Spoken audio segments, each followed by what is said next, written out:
Hello, Assalamualaikum semua. Okey, resipi kita hari ni adalah kek batik original matcha. Okey, untuk lapisan bawah sekali kita ada biskut Mary, susu pekat manis, serbuk matcha green tea, telur, Horlick dan juga air suam.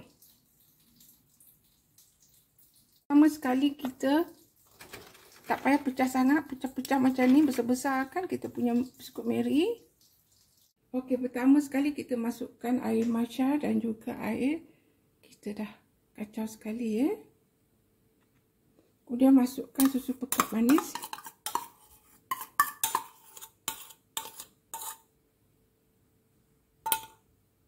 Masukkan telur. Kacau dulu.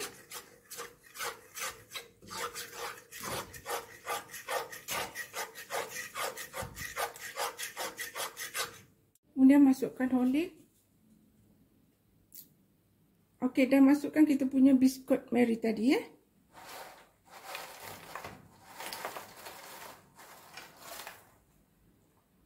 Okey, kita dapat kita punya macam ni, tutup api. Kita dah boleh masuk dalam loyang. Okey, loyang kita 6 inci kali 6 inci. Kita dah alas dengan baking paper ya. Nanti senang nak keluar kita punya kek. Kemudian masuklah kita punya adunan yang kita dah masak tadi, masuk ke dalam ni. Okey, kemudian kita tekan-tekan ya begini supaya dia nak padat. Okey, dah padat tu kita nak buat lapisan tengah pula. Okey, dah siap kan? Okey, sekarang kita tepikan dulu. Okey, ini bahan-bahan untuk lapisan tengah ya. Kita ada fresh cream ataupun whipping cream. Ni cream cheese dan juga gula. Kita nak buat dia lapisan tengah ya. Okey, kita gaul dulu cream cheese dengan gula. Gaul hingga serata. Okey, dah serata. Kita ketepikan dulu. Kita nak mixer pula fresh cream ya, ataupun whipping cream. Okey, sekarang kita nak mixer pula kita punya whipping cream hingga kembang ya.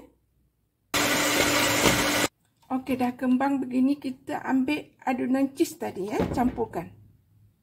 Okey, ni cheese yang dan gula yang kita dah gaul terlebih dahulu, kemudian kita campurkan ke dalam ni, gaul serata ya. Gini.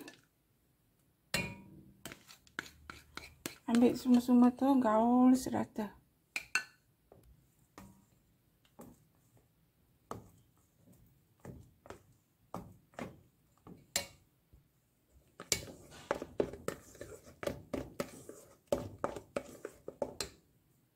Okey, dah bercampur macam ni ya. Nampak tak dia macam krema ya. Okey, sekarang kita boleh masukkan ke dalam kita punya loyang tadi. Okey, sekarang kita dah letak semua bahagian tengah ya. Kemudian dah siap, kita masukkan sekejap dalam peti sejuk. Kita nak prepare yang atas pula ya. Okey, ini untuk bahagian atas sekali ya. Kita ada whipping cream, butter, kita ada white chocolate dan kita ada serbuk matcha ya. Sekarang kita nak masakkan ya. Okey, bismillahirrahmanirrahim.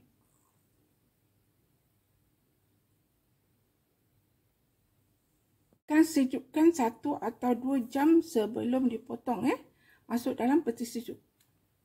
Okey, ini kita dah keluarkan daripada loyang. Okey, inilah kek matcha kita ya, matcha ya. Yang kita dah keluarkan pada loyang dan kita akan potong-potong nanti. Kita dah kemaskan di tepi-tepi. Ada 3 layer ya. Pertama bawah tu biskut Mary, cheese dan juga atas tu matcha ya. Okey, so terima kasih kerana menonton. Selamat mencuba ya. Jangan lupa like, comment, subscribe and share.